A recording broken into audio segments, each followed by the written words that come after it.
à tous et bienvenue dans Flashback, notre émission qui décortique le voyage temporel au cinéma et qui aujourd'hui vous offre un papier peint un peu plus sympathique que d'habitude. Tada!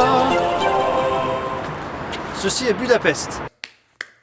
Alors je m'excuse pour la qualité du son, on fait avec ce qu'on a parce que j'ai pas de micro. Et vous plaignez pas parce que vous avez quand même au moins une belle vue. Bref, aujourd'hui on est là pour parler de Un jour sans fin. Alors Un jour sans fin, c'est une comédie qui est sortie en 1993 et qui a été réalisée par Harold Ramis. La star principale du film, c'est Bill Murray. C'est difficile de parler de Harold Ramis et de Bill Murray sans mentionner... Alors SOS Fantôme dans la version française, c'est un film qui est sorti en 1984. Ce film est notamment connu pour avoir été un énorme carton, je veux dire ça a été un succès mondial. C'est littéralement le film qui a permis à Bill Murray de s'imposer comme star internationale. Alors Bill Murray était pourtant déjà bien connu aux États-Unis, notamment avec un film qui s'appelle Le Golf en folie, sorti en 1979. Réalisé par Harold Ramis, scénarisé par Harold Ramis avec l'aide de Brian Doyle Murray, qui n'est autre que le frère de Bill Murray, et qui d'ailleurs joue également dans le film. C'est lui là. Alors c'est d'ailleurs amusant parce que Bill Murray, Harold Ramis et Brian Doyle Murray, dans les années 80, ils étaient un peu tous les trois tout le temps ensemble. Dès qu'il y en a un qui faisait quelque chose, les deux autres étaient jamais bien loin. Bref, pour revenir à Ghostbusters, ce film a tellement été un succès incroyable qu'ils ont fait une suite en 1989, également une série télé et des jeux vidéo. Et donc comme tous les films qui ont eu du succès dans les années 80, ils sont en passe de faire une sorte de suite, avec beaucoup plus d'effets spéciaux, beaucoup moins d'originalité et si possible des acteurs de l'époque qui sont maintenant tout vieux. Je m'en fous, je suis payé 25 millions. Tout ceci nous amène en 1993 à Un jour sans fin, réalisé par Harold Ramis, scénarisé par Harold Ramis, avec une apparition de Harold Ramis, avec bien évidemment Bill Murray comme personnage principal, mais également Brian Doyle Murray qui joue un personnage secondaire, le maire. Donc voilà pour Harold Ramis et Bill Murray. Mais n'oublions pas l'autre star du film qui est Andie MacDowell, que vous connaissez peut-être parce qu'elle a joué dans Sexe, mensonge et vidéo ou encore 4 mariages, un enterrement, mais je pense que si vous la connaissez, c'est à cause de ça. Formule ultra performante. Moins de rides, plus de fermeté. Et oui, c'est avant tout un mannequin qui fait de la publicité, donc si vous avez reconnu sa tête, c'est sûrement parce que vous avez vu des publicités avec elle dedans. Voilà, ça c'est pour le contexte du film. Maintenant... Alors c'est l'histoire de Phil Connors, un présentateur météo qui se retrouve à devoir faire un reportage sur le jour de la marmotte, un événement annuel qui a lieu dans un petit bled perdu des États-Unis. Phil est un personnage aigri, ronchon, imbu de lui-même et limite asocial. Dirk Hicks, read it. You're incredible. Who told you? Pour lui, la ville est pourrie, les gens sont moches et sa vie est nulle. Sauf que voilà, après avoir fait son reportage, le soir il va se coucher et le lendemain... Well, it's Groundhog Day. Again? Et à partir de là, Phil se rend compte qu'il revit indéfiniment la même journée.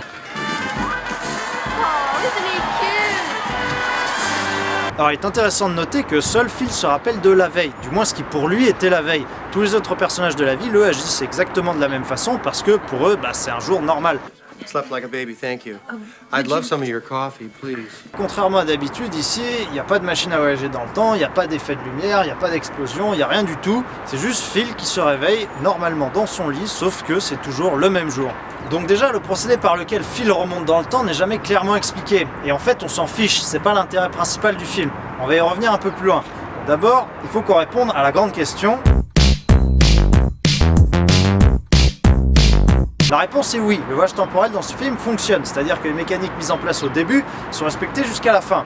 Et là vous pourriez me dire « n'importe quoi, à la fin il arrive à sortir de la boucle, c'est pas cohérent, n'importe quoi !»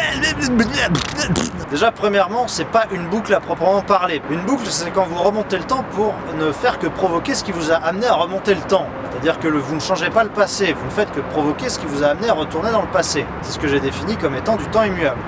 Là, c'est pas le cas du tout, puisque Phil peut changer le passé, c'est-à-dire qu'à la fin de la journée, il remonte le temps pour la réécrire à nouveau. C'est ce que j'ai défini comme étant du temps réinscriptible. Posez-vous la question, pourquoi est-ce qu'il arrive à sortir de la boucle à la fin du film ? Parce qu'au cours de la journée, il est devenu quelqu'un de meilleur. J'ai dit au début qu'il était aigri, ronchon, etc. Mais à force de passer du temps dans la ville, il a appris à connaître les gens et à savoir ce qui allait se passer dans cette journée. Ce qui l'amène à la fin du film à sauver des vies, aider des gens, faire un beau discours et jouer du piano. Étant devenu meilleur, le procédé mystérieux par lequel Phil remonte le temps décide que Phil n'a plus besoin de remonter le temps. Donc c'est pas une boucle, c'est bien les actions de Phil au cours de la journée qui décident si oui ou non, à la fin de la journée, il remonte le temps pour la revivre à nouveau. Il n'y a pas de contradiction, le film est cohérent. D'accord, bon, il n'y a pas le feu, cool. Comme je l'ai dit tout à l'heure, le voyage temporel, finalement, on s'en fiche un petit peu quelque part dans ce film. Parce que, comprenez-moi bien, dans Un jour sans fin, on touche à des sujets très sérieux. Je veux dire, pouvoir voyager dans le temps, ça a des implications énormes. Et le film, d'ailleurs, en fait mention. What if there were no tomorrow? I am an immortal. I know everything. Sauf que ces sujets sont effleurés avec légèreté. Et c'est ça, je trouve, qui fait que le film est bien. C'est qu'il nous prend pas la tête. Yeah, 3 cheeseburgers, 2 large fries. Bref, moi, le message que je vois plutôt dans ce film, c'est comment vous pouvez devenir quelqu'un de meilleur en ouvrant votre esprit. Rajoutez à ça une histoire d'amour et vous avez un film qui plaît à tout le monde. Alors pour la petite anecdote, le film quand il est sorti au cinéma, il était programmé dans les périodes où il y avait le moins d'affluence parce que les producteurs pensaient que ce film n'allait pas du tout marcher. Aujourd'hui, c'est considéré comme un film culte des années 90. That's not bad for a quadruped. You gotta check your mirrors, just side of your eye. Side of your eye. Bref, en conclusion, si vous n'avez pas vu Un jour sans fin, je vous encourage vivement à le regarder, voire regardez-le. Je vous oblige à le regarder même. Bon, après Un jour sans fin, il faut que le prochain film dont on va parler dans Flashback, ce soit une bonne bouse. Du coup, je vous propose ça. So you're me in 30 years.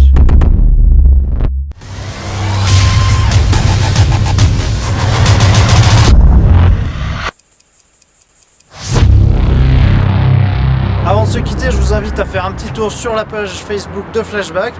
N'hésitez pas à aimer cette vidéo, à la commenter si vous avez des choses à dire, à la partager surtout si vous l'avez aimé pour faire connaître un petit peu la chaîne. Et sinon, je vous fais de gros bisous et je vous dis à très bientôt dans le passé. I got you, babe. I got you, babe.